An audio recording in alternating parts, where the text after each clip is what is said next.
your background for the audience doesn't know, specific to Ukraine, Zelensky, and Russia, if you don't mind sharing that with the audience. In 1998, I finished the same military school as General Zaluzhny. We know each other since that time. We're friends since the military school. Then I was serving in the Ukrainian military intelligence, specializing on the military and political analysis. Within that framework, when I retired in 2005, I predicted, while analyzing the situation, and predicted that Russia will invade Crimea.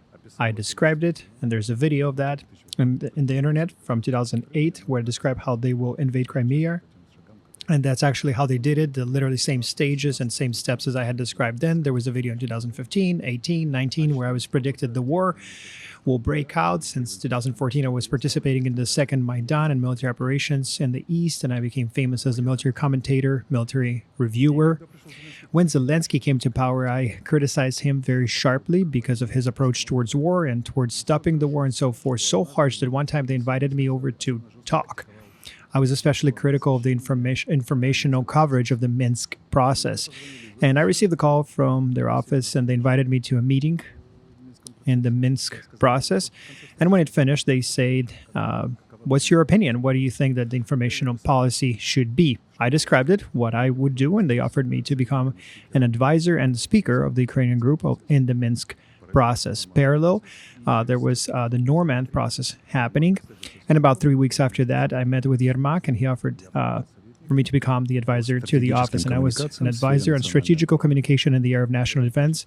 In that capacity, I went through the Minsk process, the Normand process. To Zelensky. Yes, to Zelensky's office.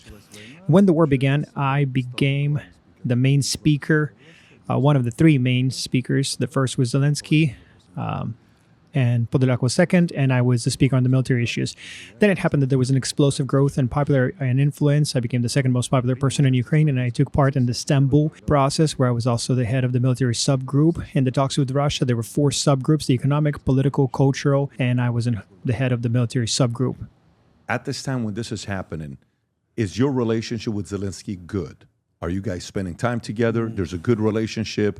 He trusts you, you trust him, or is there instability? Is there friction between you, the two of you guys? I never really was. I was always a black sheep. I've never was a member of his team. More likely, it was just their method to draw near the people who are criticizing them in order to disarm them.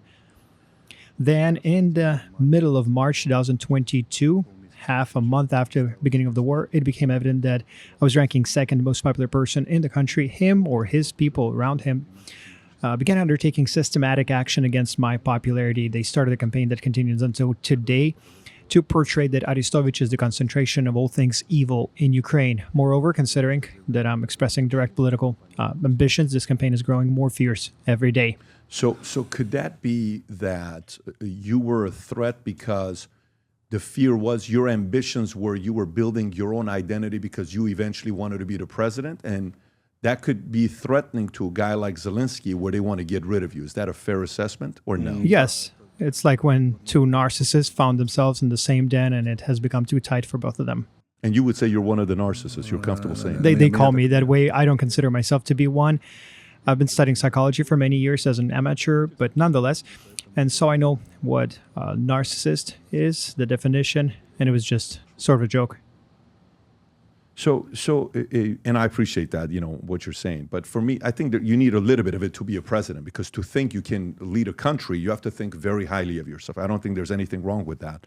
You're going to think I'm crazy when I tell you this, but the last 13 and a half years, I've been working on my first fiction book to write, ever. Fiction book to write. And while I finished this book, a year ago, I got the strangest phone call about one of the characters in the book where the guy wanted to meet with me, and he read the book. And afterwards, it's like, wait a minute, am I the villain in the book? This is a story about a character named Asher, who is half Armenian, half Assyrian, whose father was involved in the Iranian Revolution, linked to Savak, working with the Shah, that they escape, and he gets recruited to a secret society when you go to the secret society, it's been around for a couple thousand years. They've developed some of the craziest leaders of all time. And they test you. There's unique tests that they have at the society where they test to see your emotional mental toughness. One of the tests that they have is very rigorous. It's purely mental. Of course, there's a physical one, but one is mental and emotional. If you're Armenian, if you're Syrian, if you're Persian, this is a book you're going to be reading and saying, holy moly, this is the kind of stuff you talk about in here? Yes. If you're somebody that's fascinated by history,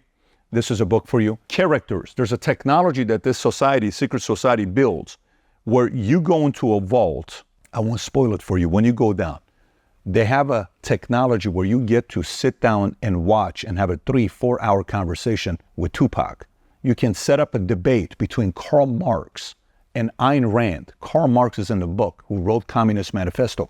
Ayn Rand, who wrote Atlas Shrugged, is in the book. Marilyn Monroe explains the concept of seduction and sex in the book. When you read the book, it's about development of the next leaders in the world and how they do it and how they've been doing it for many years. And it's also about how to prevent the end of civilization and how this organization goes about doing it. So, I've never written a parenting book before, but if I ever wrote a parenting book, this is the closest thing to it because it's all mindset, a lot of crazy stories. Again, 13 and a half years. Trust me, I told myself I will not publish this book until I sell my insurance company and I'm fully disconnected from it, where it's no longer my responsibility 100%. When you read this, if you're a creative person, if you like fiction books, if you enjoyed Atlas Shrugged, or if you enjoy Divergent, if you like books like that, I think you're gonna enjoy reading this book. It's the creative side.